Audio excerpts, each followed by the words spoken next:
Axborot kommunikatsiya texnologiyalari xavfsizligiga bo'ladigan tahdidlar tahlili. Hozirgi kunda axborot kommunikatsiya texnologiyalari inson hayotining barcha sohalarida keng qo'llanilmoqda. Kompyuterlar, mobil telefonlar, serverlar va turli axborot tizimlari orqali katta hajmdagi ma'lumotlar saqlanadi va uzatiladi. Bu esa axborot xavfsizligini ta'minlash muhim masalaga aylantiradi.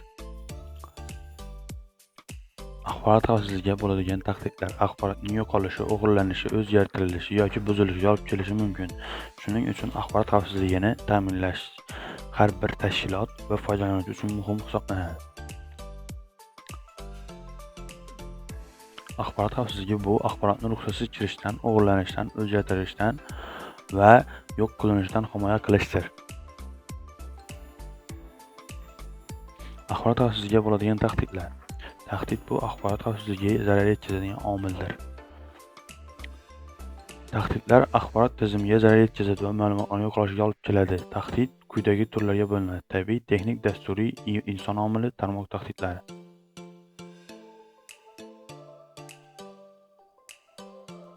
Texnik tahdidlar texnik nosozliklar sabab yuz beradi. Misollar: qattiq disk buzilishi, kompyuterning ishdan chiqishi, server buzilishi natijasida ma'lumotlar yo'qoladi, tizim ishlamaydi. Dasturiy tahdidlar zararli dasturlar orqali amalga oshiriladi. Misol uchun virus, troyan, worm.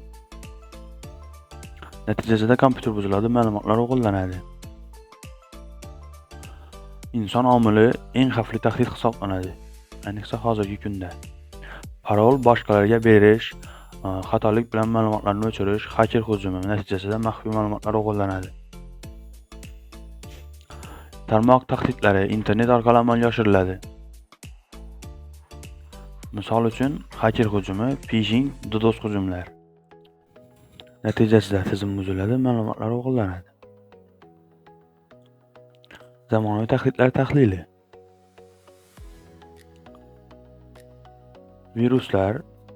Virus bu zararli dasturlar hisoblanadi, kompyuterga zarar yetkazadi. Phishing bu foydalanuvchining parolini o'g'irlash usuli, masalan, soxta sayt orqali. Xaker hujumlari: xakerlar tizimga noqonuniy kiradi va ular ma'lumotlarni o'g'irlaydi.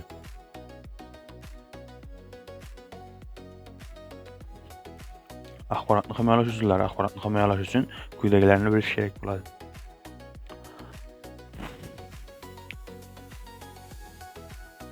Antivirus viruslardan himoya qiladi. Kuchli parol.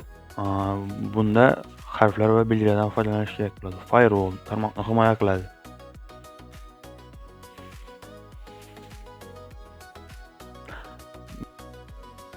Backup ma'lumotlarning nusxasini saqlash. Internetdan ehtiyotkor foydalanish, shubhali saytlarga kirmaslik.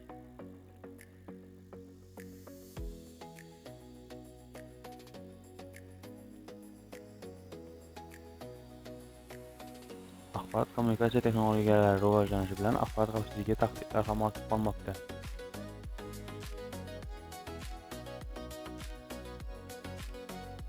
Viruslar, xaker hujumlari va boshqa tahdidlar axborotga zarar yetkazadi.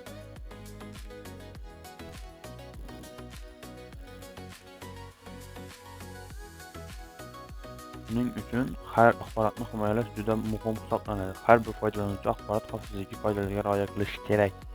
Shart va zarur.